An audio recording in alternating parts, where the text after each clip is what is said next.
Have you ever stopped to wonder what actually makes an act a crime? It's not as simple as just doing something bad. It's actually a lot like a recipe with very specific ingredients that all have to be there. So today, we're going to pull back the curtain on criminal law and build a crime from the ground up, piece by piece. Let's jump right in. Right, so let's start with the big question. We hear the word crime thrown around all the time on the news, in movies, but what does it really mean in the eyes of the law?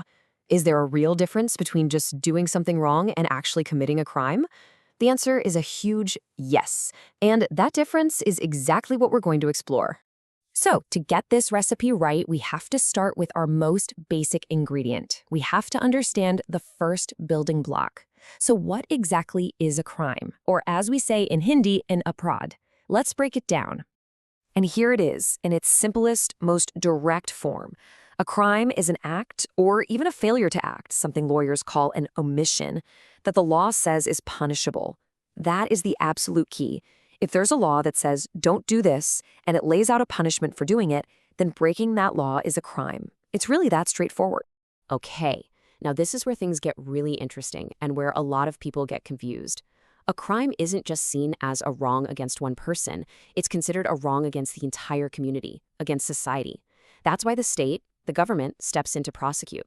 A civil wrong, on the other hand, that's more of a private fight between two people. The goal there isn't to put someone in jail. It's usually about getting compensation or money for the harm that was done. All right, now for the fun part I mentioned, the recipe. Just like baking a cake, the law generally looks for 4 essential ingredients to say that a crime has been committed. And you need all of them. If you're missing even one, you probably don't have a crime at all. And here's the formula laid out perfectly. First, the act has to be done by a human being. Simple enough. Second, you need what's called mens rea. That's the guilty mind. Third, you need actus reus, the guilty act. And finally, there has to be some kind of injury. Let's take a closer look at each one. So let's start with ingredient number 2, mens rea. It's a Latin term that literally means guilty mind. This is all about what's going on inside your head, the intention, the plan, the knowledge that you're doing something wrong. In Hindi, you'd call it the galat irada.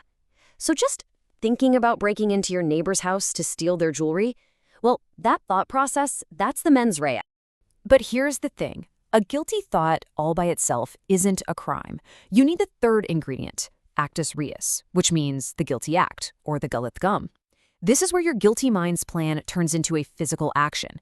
You see, these two, the guilty mind and the guilty act, they are the absolute cornerstones of criminal law. One without the other usually isn't enough. So you don't just think about it, you go and actually break the lock, you enter the house, and you put the jewelry in your pocket. That physical action, that's the actus reus. And the final ingredient in our recipe is injury, or chot. Now, this is a super important point. When you hear the word injury, you probably think of a physical wound, right? But in the eyes of the law, injury is so much broader than that. As you can see here, it can be harm to a person's body, sure, but it can also be harm to their property, to their mind, or even to their reputation. Okay, so we have a human being, a guilty mind, a guilty act, and an injury. We've got all 4 ingredients. That means we have a crime, right? Well, not so fast. The law has some really interesting twists. There are situations called general exceptions, or samanya apwad, where something that looks for all the world like a crime might not be one after all. Our first exception is called mistake of fact. Let's walk through this example.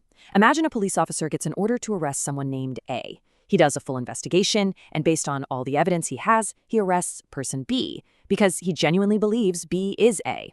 Now, even though he arrested the wrong person, he hasn't committed a crime, because it was an honest mistake based on facts, not a malicious act. Next up, we have the really powerful principle of necessity. Picture this intense scenario. A ship captain's brakes fail. He has an impossible choice. If he does nothing, 1,000 people will die. If he turns left, 4 people will die. If he turns right, only 1 person dies. He makes the terrible choice to turn right, sacrificing 1 life to save 1,000. The law recognizes that he acted out of necessity to prevent a much greater harm, and for that reason, it's not considered a crime. So now that we have the building blocks and we know about some of the exceptions, let's see how all of this actually works in the real world. We're going to look at a few specific offenses that are defined in the law, particularly those designed to protect women. First up is an offense called outraging the modesty of a woman. This crime is all about using force to harm a woman's dignity and her self-respect. The example here is very clear. Someone pulling a girl's dupatta in a public market. That act is a crime because it uses criminal force to directly attack her sense of dignity. Next is voyeurism. This is the act of secretly watching or taking pictures or videos of a woman when she's in a private space and expects privacy, all without her permission. And the example of hidden cameras in a mall's changing room is a chilling and all too real example of exactly what this crime looks like. The law also specifically defines sexual harassment, and it's important to understand this isn't just one single act. It's a whole range of behaviors. It can include unwelcome physical contact, demanding sexual favors, showing someone pornography against their will, or making sexually explicit remarks. And now for our final section, which brings us to a really important idea to wrap things up.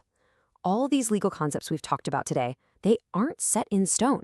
The law isn't some dusty old book. It's a living, breathing thing that changes and evolves right along with society. This timeline really makes the point perfectly. I mean, just look at sati, the practice of a widow burning herself on her husband's funeral pyre. It was once, shockingly, considered a virtuous act. Today, we see it for what it is, a horrific crime. Or think about polygamy or bhogiva. It was once common in many cultures, but now it's a crime for Hindus in India. This just proves that our definition of what a crime is isn't fixed. It changes as our society's values change. And that brings us to a really fascinating final question to leave you with. As our society, our technology, and our values keep evolving, what are the things we do today that future generations might look back on and consider to be crimes? What do you think will be the crimes of tomorrow?